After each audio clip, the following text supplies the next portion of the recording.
J'ai vu sur un mur une grosse inscription sur lequel un énorme graffiti sur lequel il était écrit « Les témoins ont peur ».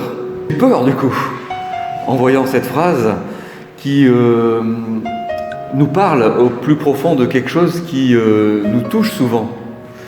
C'est-à-dire que quand on est témoin d'un accident ou d'un délit ou d'un crime ou de quelque chose qui n'est pas terrible, on se dit voilà, si je suis obligé à témoigner, ça me fait peur.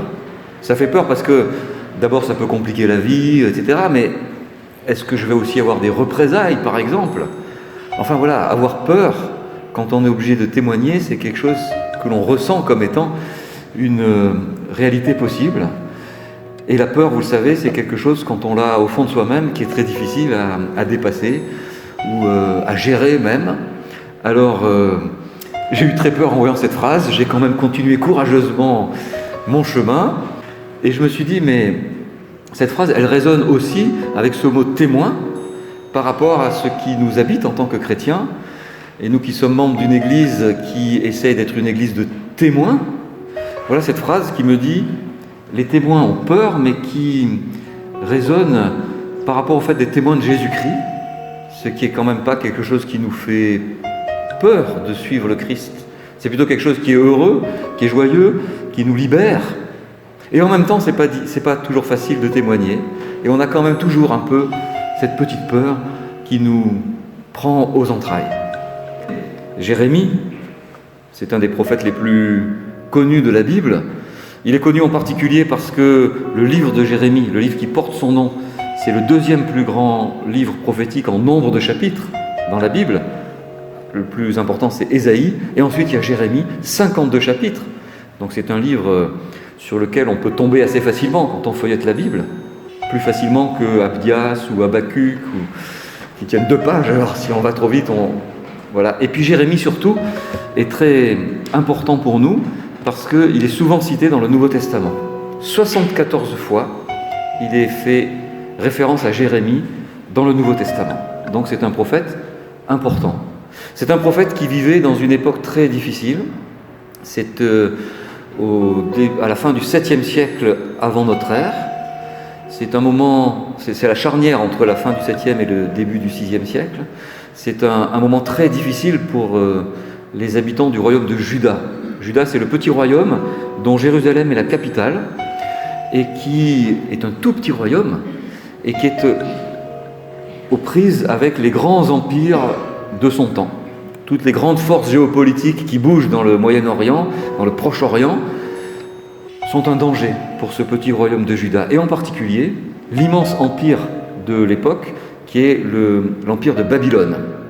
Les Babyloniens sont la puissance qui monte et qui peu à peu grignote et s'empare de plus en plus de peuples et de pays. Et alors voilà, ce petit royaume de Juda est pris dans cette peur. Et effectivement, quelque temps après, en 587, avant notre ère, Nabuchodonosor, le roi de Babylone, va venir s'emparer de Jérusalem, détruire la ville, détruire le temple, emporter une partie de la population en exil à Babylone. Ça va être un moment dramatique pour le peuple hébreu. C'est dans cette période-là que le prophète Jérémie déploie son ministère de prophète. Et ça commence aux alentours de 627, quand il reçoit sa vocation, quand il est appelé par Dieu. Jérémie alors est un homme tout à fait banal, qui n'a rien de particulier. C'est un paysan qui habite un petit village à 6 km de Jérusalem.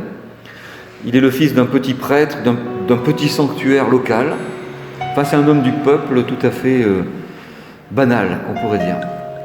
Et un jour, la vocation lui tombe dessus. Un jour, la parole de Dieu s'adresse à lui et l'appelle à devenir, en hébreu on dit « nabi », ce qui est un mot qui veut dire à la fois celui qui est appelé, qui reçoit une parole, et puis celui qui va dire une parole, qui va porter une parole. Ce mot « nabi », il est traduit en grec par le mot « prophétesse », qui a été transcrit en français par « prophète ».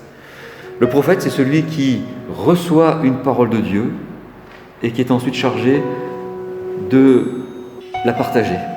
C'est un témoin, on pourrait dire. Voilà que Jérémie est appelé par Dieu à devenir témoin, et vous l'avez entendu, Jérémie a peur. Les témoins ont peur. Étrange résonance directe avec ce graffiti qui se trouve sur un mur à Malakoff. Les témoins, Jérémie, le premier, les témoins ont peur. Et je me suis dit, voilà qui est intéressant en fait. Un récit d'il y a 2600 ans cogne directement avec non seulement ce graffiti, mais plus profondément, ce qui peut nous habiter, de peur de devenir témoin. Alors je me suis dit, c'est intéressant du coup de relire ce récit de la vocation de Jérémie, non pas comme la vocation un jour d'un homme il y a 2600 ans, mais comme pour chacun de nous, notre vocation aujourd'hui. L'entendre, chacun de nous comme le petit Jérémie qu'il est. Nous sommes tous Jérémie dans ce temple ce soir, et donc c'est pour nous que cette parole nous est donnée. Je vais la reprendre, et notamment en 5 étapes qui se trouvent dans ce récit de vocation, et qui se retrouvent dans la plupart des récits de vocation dans la Bible. Les mêmes étapes, 5 étapes. C'est très intéressant de se dire que quand c'est la vocation d'Ésaïe, d'Ézéchiel, de Moïse, de Gédéon, de l'apôtre Paul, il y a chaque fois les mêmes étapes qui se trouvent dans ce récit de Jérémie. Ça veut peut-être dire que pour notre propre vocation, il y a les mêmes étapes. Alors je vous invite à cheminer dans ces étapes qui sont comme autant de défis pour nous, pour notre existence. Première étape, premier temps, Dieu se manifeste. Dans tout récit de vocation, c'est Dieu qui se manifeste. Dans notre texte, ce soir, la parole du Seigneur me fut adressée.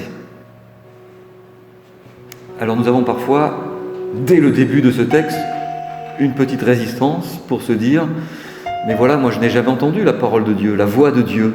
J'ai jamais entendu une voix résonner et me dire des mots clairs.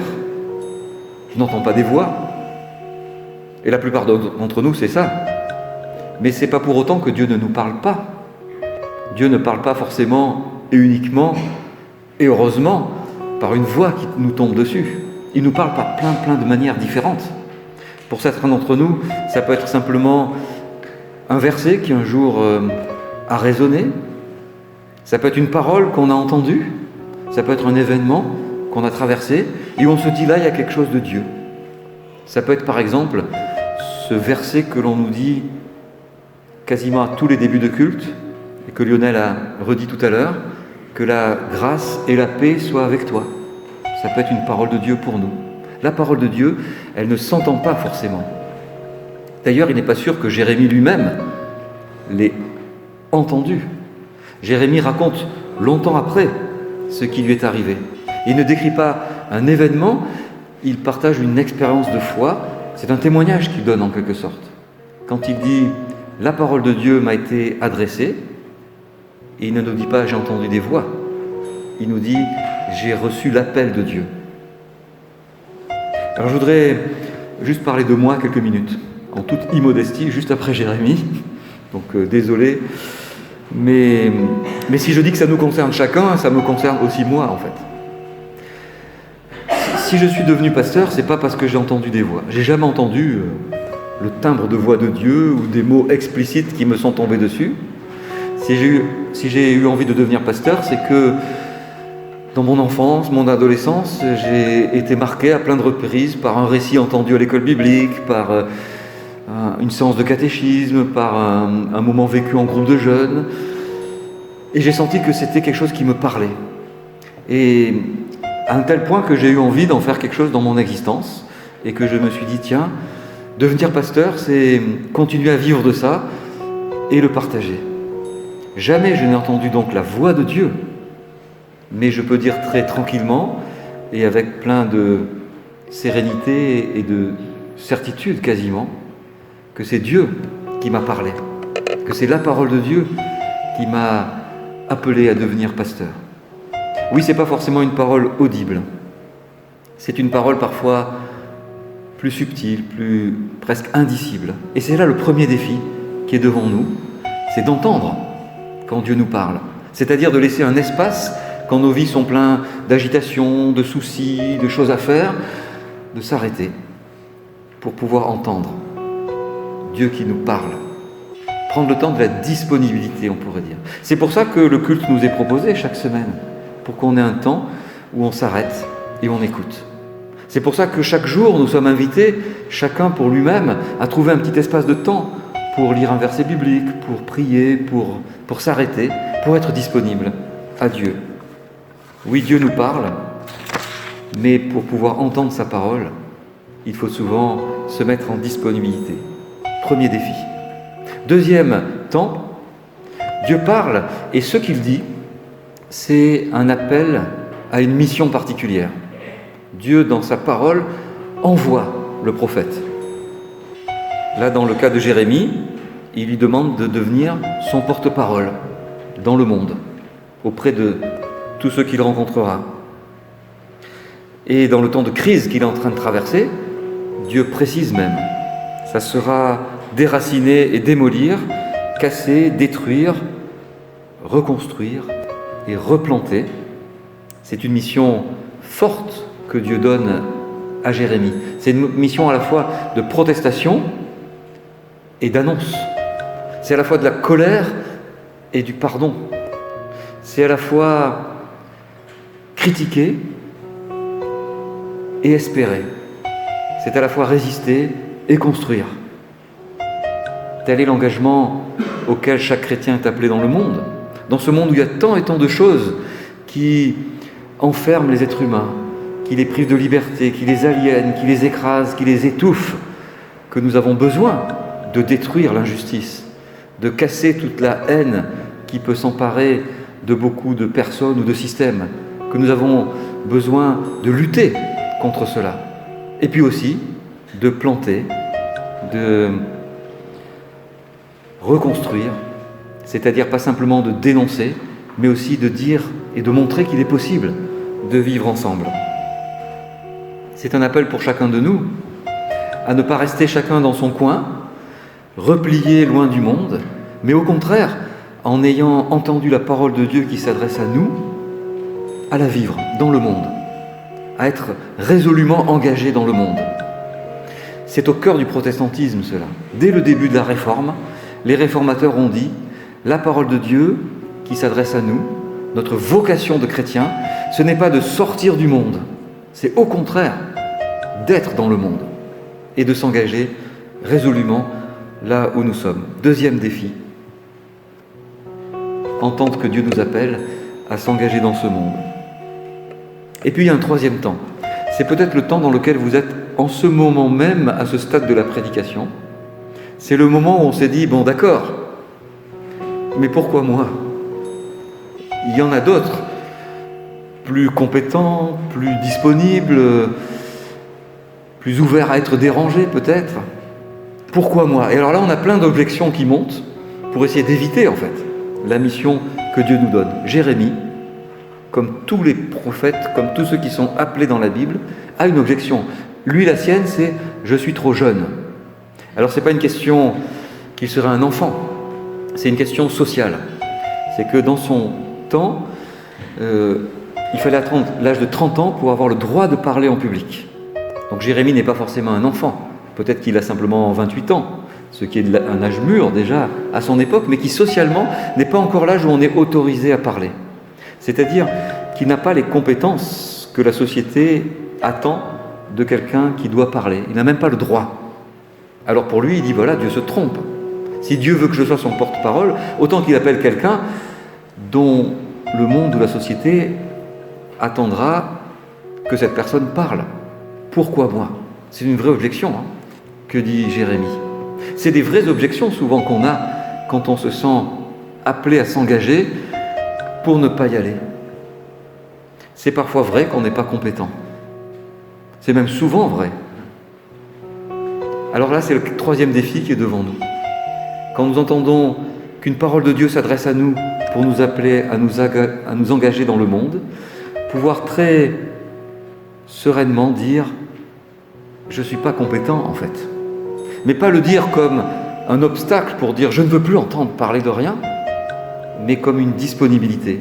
À dire « tu sais Dieu, j'entends bien que tu m'appelles, mais voilà, je suis tel que je suis, peut-être pas à la hauteur. Et alors là arrive le 4e temps, c'est que Dieu entend cette objection et il y répond. Et sa réponse, c'est de dire « Tu peux compter sur moi ». À Jérémie qui dit « Je suis trop jeune », Dieu va dire cette phrase bouleversante « N'aie pas peur, car je suis avec toi. N'aie pas peur, car je suis avec toi. » Moi, chaque fois que je lis ou j'entends cette phrase, j'ai l'impression que Dieu me parle.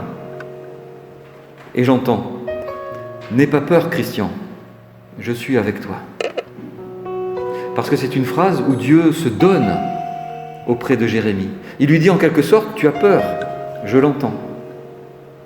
Mais en moi, tu peux ne pas avoir peur. Ce n'est pas pour ce que tu peux produire que je t'appelle. C'est parce que je t'appelle que tu peux produire des choses. Un prophète n'est pas quelqu'un qui sait bien parler. Un prophète, c'est quelqu'un par qui Dieu parle. Jamais quelqu'un ne s'autoproclame prophète dans la Bible.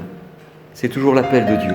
C'est toujours la force que Dieu donne qui permet d'être son témoin. Et c'est ainsi que je comprends cette phrase que Dieu dit aussi à Jérémie. « Je te connaissais avant même de t'avoir façonné dans le ventre de ta mère. Je t'avais mis à part pour me servir avant même que tu sois né. » J'entends dans cette phrase, tout simplement, une manière pour Dieu de dire « Ce n'est pas une question de tes compétences, c'est une question de mon regard sur toi. Je n'ai pas attendu de savoir si tu avais des compétences avant même que tu existes. J'avais choisi de t'appeler, de t'aimer et de me donner ta force. » Je trouve que c'est extrêmement réconfortant, ce texte.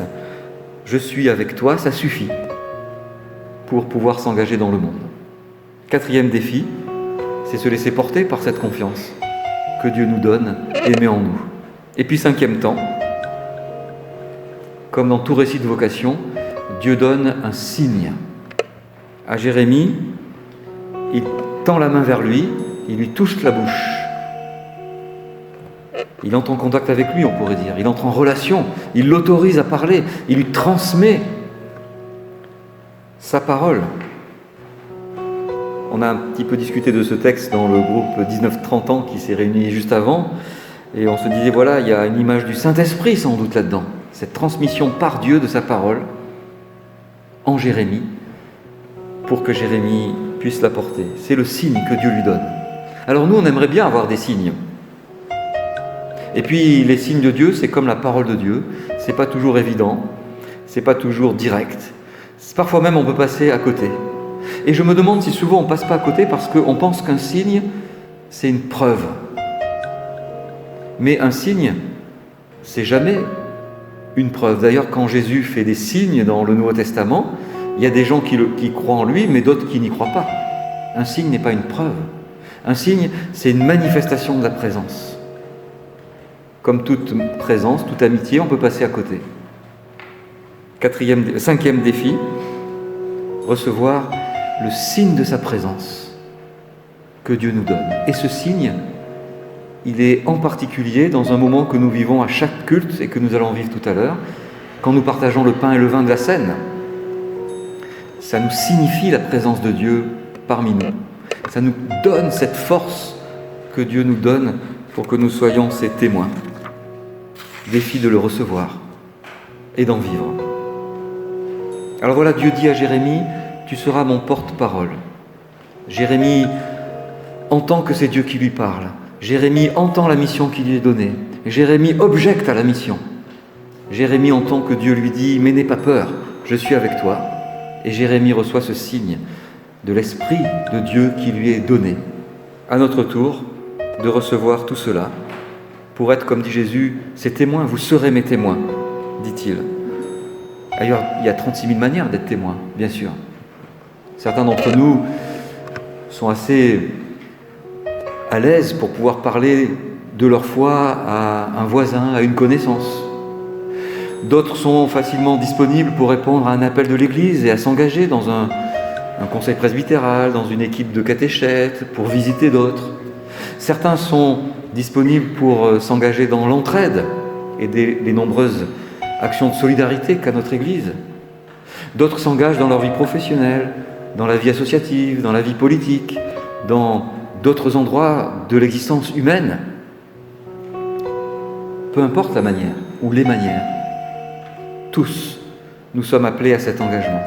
Tous nous sommes Jérémie et tous nous sommes portés par la présence de Dieu. Tous nous sommes des témoins. Alors est-ce que les témoins ont peur? Si on est témoin de Jésus-Christ comme Jérémie a été témoin de Dieu, c'est pas toujours facile, mais porté par le Christ, c'est joyeux. Ce n'est plus quelque chose dont nous avons peur. Alors je suis repassé devant ce graffiti et je me suis aperçu, on ne le voit pas trop sur la photo, mais qu'il y avait un tout petit graffiti à côté, complètement à droite, juste après le mot peur. Vous voyez, ça ressemble à une tache vu d'ici, hein. Mais si on zoome, il y a écrit Amicale des témoins. Amicale des témoins. J'ai trouvé ça énorme. Je ne sais pas du tout à quoi ça fait allusion, ce graffiti. J'ai cherché sur internet, je n'ai pas trouvé. Hein. Mais je me suis dit Amicale des témoins. Et je termine par là. C'est très intéressant. Les témoins ont peur. On a peur forcément si on est tout seul et écrasé par une mission. Mais porté par Dieu, on peut ne pas avoir peur, comme il nous le dit. Et entouré par d'autres qui sont aussi témoins, alors là, pour le coup, on peut être plus joyeux et serein dans le fait de témoigner. On n'est pas tout seul quand on est témoin. Il y a une amicale des témoins. Alors nous, on l'appelle Église. Mais c'est ça, en fait. L'Église, c'est l'amicale des témoins.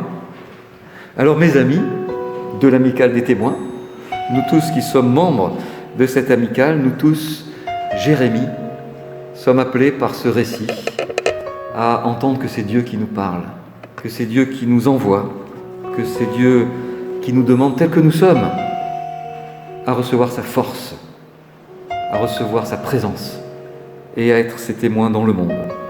Alors puissions-nous chacun entendre cet appel et puissions-nous chacun et ensemble y répondre comme nous le ferons dans un instant en chantant le cantique qui dit « Seigneur, tu me veux à ton service, moi qui sans toi ne suis rien, qu'à toute heure s'accomplisse ton désir. Il sera mien. Amen. »